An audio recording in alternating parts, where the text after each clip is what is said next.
Shiv Sena UBT नेता संजय राउत ने रविवार को प्रधानमंत्री नरेंद्र मोदी के इस बयान पर पलटवार किया कि एमवीए में शामिल कांग्रेस युवाओं को नशे की लत में धकेल कर मिलने वाले पैसे से चुनाव लड़ना चाहती है। राउत ने कहा कि पीएम मोदी को गुजरात में बड़े पैमाने पर मादक पदार्थ जब्त होने के बारे में भी बोलना चाहिए। संजय राउत ने प्रधानमंत्री पर यह दावा करने के लिए भी पलटवार किया कि महाविकास आघाड़ी एमवीए सरकार ने मुंबई मेट्रो 3 लाइन का काम रोक दिया था। राउत ने कहा कि उनकी पार्टी विकास के खिलाफ नहीं है बल्कि आर्यवन को बचाना चाहती थी। शनिवार को महाराष्ट्र के दौरे पर गए मोदी ने कहा था कि उद्धव ठाकरे की अगुवाई वाली एमवीए सरकार काम को केवल रोकना जानती है। मोदी की टिप्पणी के बारे में पूछे गए सवाल का जवाब देते हुए राउत ने कहा कि शिवसेना यूबीटी मुंबई के आरे इलाके में वन क्षेत्र को बचाना चाहती थी। हमने कभी किसी विकास कार्य का विरोध नहीं किया। एमवीए सरकार ने आरे में मेट्रो 3 कार शेड पर इस आधार पर आपत्ति जताई थी कि इससे वन क्षेत्र को नुकसान पहुंचेगा। कांग्रेस पर मादक पदार्थ को लेकर लगे आरोपों पर शिवसेना यूबीटी नेता ने कहा कि मोदी 10 साल से केंद्र की सत्ता में है, वह कांग्रेस पर ऐसे आरोप कैसे लगा सकते हैं? क्या वह 10 साल तक हाथ पर हाथ धरे बैठे रहे थे और कोई कार्रवाई नहीं की? राज्यसभा सदस्य ने कहा कि मोदी महाराष्ट्र में जितना अधिक चुनाव प्रचार करेंगे, आगामी विधानसभा चुनाव में बीजेपी उतनी ही अधिक सीटें हारेगी। राज्य की 288 सदस्यीय विधानसभा के लिए चुनाव नवंबर में होने की संभावना है। बीजेपी और उसके सहयोगी एकनाथ शिंदे के नेतृत्व वाली शिवसेना और अजीत पवार के नेतृत्व वाली एनसीपी राज्य में सत्तारूढ़ महायुति गठबंधन में साझेदार हैं। राउत ने सवाल किया, गुजरात के मुंद्रा बंदरगाह पर 3.5 लाख करोड़ रुपए मूल्य से अधिक के मादक पदार्थ जब्त किए गए। मोदी अडानी द्वारा संचालित बंदरगाह से बरामद हुए मादक पदार्थ के बारे में क्यों नहीं बोलते हैं? उन्होंने आरोप लगाया कि मादक पदार्थ गिरोह का ललित पाटिल नामक सरगना पुलिस हिरासत में होने के बावजूद पुणे के सरकारी ससून अस्पताल से भाग गया था।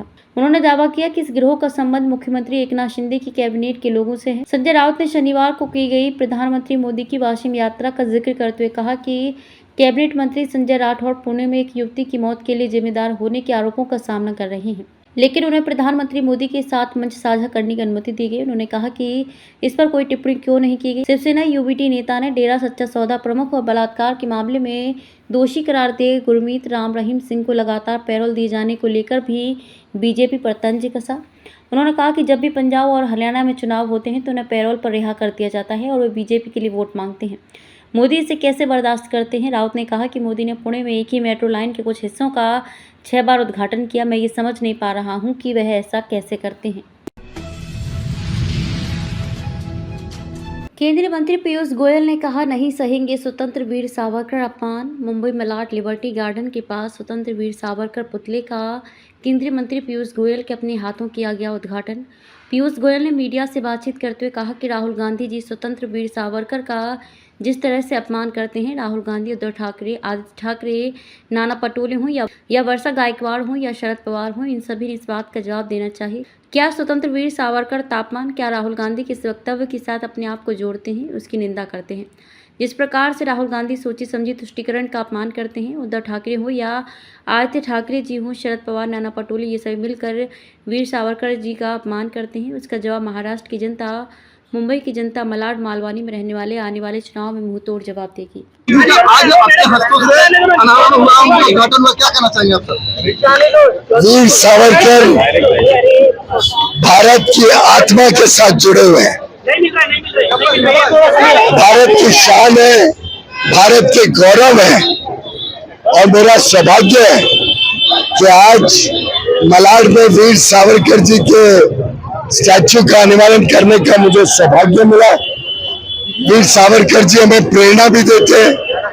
वीर सावरकर जी का त्याग, स्वतंत्र वीर सावरकर का तप, उनकी तपस्या हमारे जैसे सभी कार्यकर्ताओं को आगे चल के देश के लिए मर मिटने के लिए प्रोत्साहित करते हैं।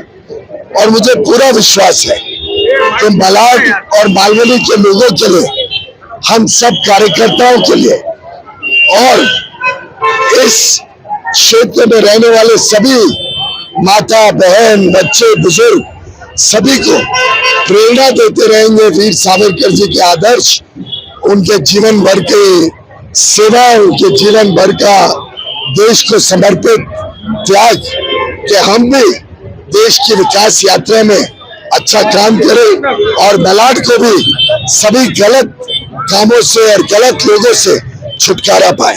राहुल गांधी जो बार बार सावरकर के नाम को लेकर अपमान करते हैं, कांग्रेस के नेता अपमान करते हैं, आप उस मुद्दे पे क्या कहेंगे? मुझे लगता है कि राहुल गांधी जी हो या उनके जोड़ीदार हो उद्धव ठाकरे जी, आदित्य ठाकरे जी, कांग्रेस पार्टी हो, वर्षाताई गायकवाड़ हो, उनकी यहाँ की अध्यक्ष नाना पाटोले हो, इन सभी ने इस बात का जवाब देना चाहिए कि क्या वो स्वतंत्र वीर सावरकर के इस अपमान, क्या वो राहुल गांधी के वक्तव्यों के साथ अपने आप को जोड़ते या उसकी निंदा करते।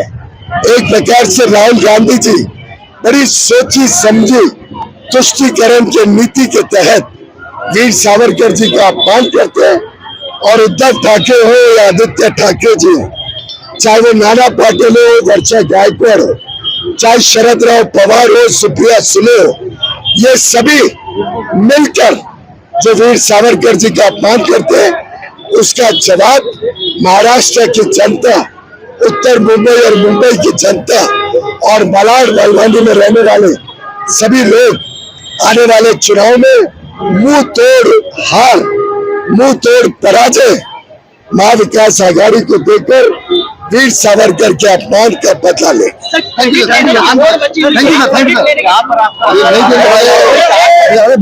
मैंने अभी अभी कहा, बड़ा दुर्भाग्य है कि कुछ लोग क्रेडिट लेने की होड़ में पड़े रहते हैं।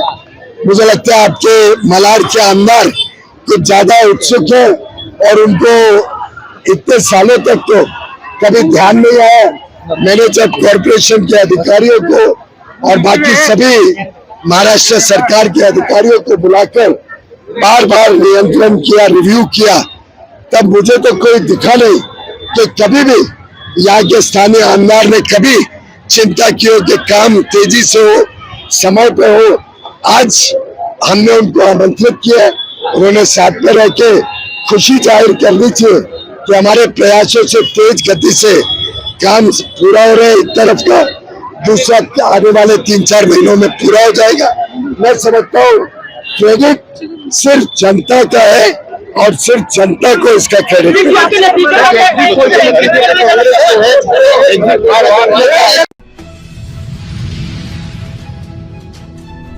महायुति सरकार से 18 सीट की मांग, रामदास आठवले। महायुति सरकार में Republican party of India Ramdas Athawale ने 2024 की विधानसभा चुनाव को लेकर 18 सीटों की मांग की है।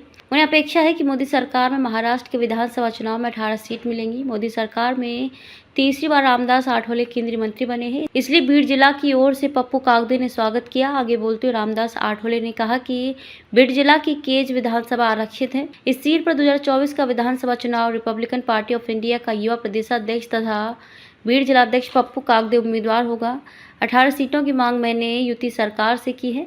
मुझे आशा है कि मुझे 18 सीटें देंगे।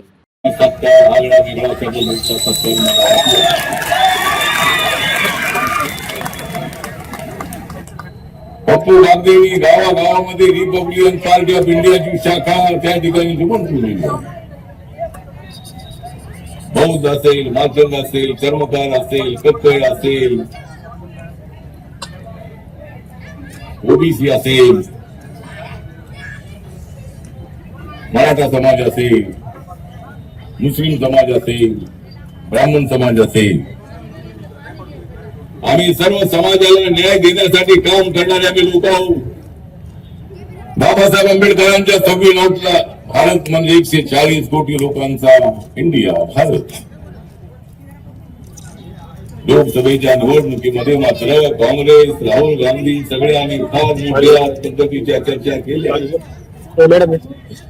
संविधान बदलणार, पण मी सांगतो की संविधान अशा पद्धतीने कोणाला बदलता येणार नाही। कोणाच्या बापाचा बाप जरी आला, कोणाच्या बापाचा बाप जरी आला तर तो ढगात गेला, पण संविधान बदलणार नाही।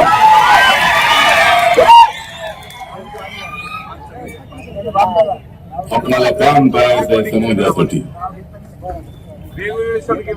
समाजासाठी काम करायचं आहे, गोरगरिबांसाठी काम करायचं आहे, उपस्थित तपासी माणसाला पोटभर खायला द्यायचं आहे, त्याच्या अंगावर कपडा नाही त्याला कपडा कसा मिळेल याचा प्रयत्न करायचा आहे।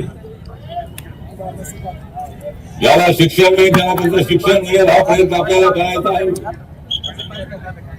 भारतीय दलित कॅन्सरपासून या जिल्ह्या सीमांचा जवळचा संबंध आहे. मुंबईमध्ये राहणारे बीड जिल्ह्याचे लोक मोठ्या ताकदीने माझ्या पाठीशी उभे राहिले. मराठवाड्यात लोक त्या दुष्काळामध्ये ज्यावेळेला मुंबईला आले, मराठवाड्यामध्ये प्रचंड दुष्काळ पडला, माणसाला खायला मिळेना, पाणी नाही, जेवण नाही, अशा पद्धतीची परिस्थिती त्या काळात होती.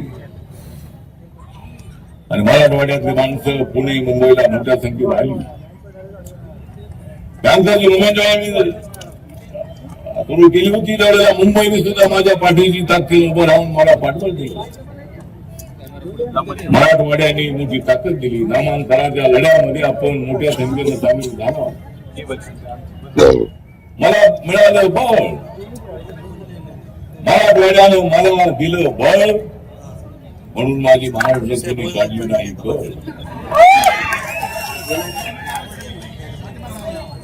आमची कळ काढणं सोपं काम नाही.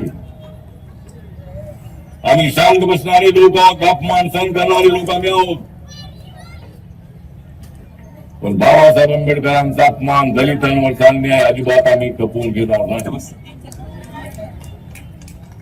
आम्ही मराठा समाजाच्या आरक्षणाची मागणी आम्ही केली सर्वात अगोदर. आज मराठा समाजाचे नेते आज जागे झालेले आहेत. आम्हाला आरक्षण नको अशा पद्धतीची भूमिका जेवढी होती तेवढी नव्या पट्ट्याने मराठा समाजाच्या आरक्षणाची मागणी केलेली होती.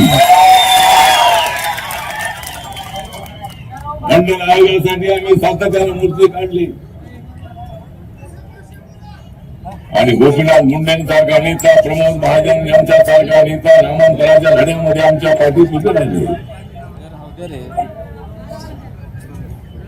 नामांतराच्या लढ्यामध्ये गोपीनाथ मुंडे, प्रमोद महाजन आमच्यासोबत जेलमध्ये होते. नामांतरासाठी बीजेपीचा त्या काळामध्ये पूर्णपणे पाठिंबा होता. आज आम्ही भारतीय जनता पक्षाबरोबर माननीय एकनाथ शिंदेच्या सोबत, अजितदादांच्या सोबत आम्ही आहोत. प्रामाणिकपणे आम्ही तुमच्या सोबत आहोत. आमची किंमत झालेली नाही कमी, आमची किंमत झालेली नाही कमी. तुम्हाला सत्तेवर बसवण्यात येतो मी तुम्हाला हमी. माझा समाज तुमच्या पाठीशी आहे, पण आपण सुद्धा आम्हाला काहीतरी दिलं पाहिजे. पप्पू गांधींसाठी केची जागा द्या अशा पद्धतीची चर्चा झाली. पंकजा ताईंची सुद्धा त्या मंत्री असताना त्यांच्यासोबत चर्चा झाली होती. 2019 मध्ये पप्पू गांधीला केची जागा मिळायला हवी होती. अचानक नवीन उमेदवार आणण्यात आला. वर्षानुवर्ष काम करणाऱ्या पप्पू गांधींसारख्या एका नेत्याला तिकीट त्या ठिकाणी मिळालं नाही. माननीय मोदी साहेबांनी मला मंत्री केलेला आहे. मोठी गोष्ट आहे. देशामध्ये आमचा पक्ष वाढतो आहे. नागालँडमध्ये माझ्या पक्षाचे 2 आमदार आहेत. मणिपूरमध्ये माझा पक्ष रिकॉग्नाइज पक्ष आहे. तिथे माझ्या पक्षाला 17% मतं मिळाली आहेत लोकसभेला. अनेक राज्यामध्ये माझा पक्ष आहे.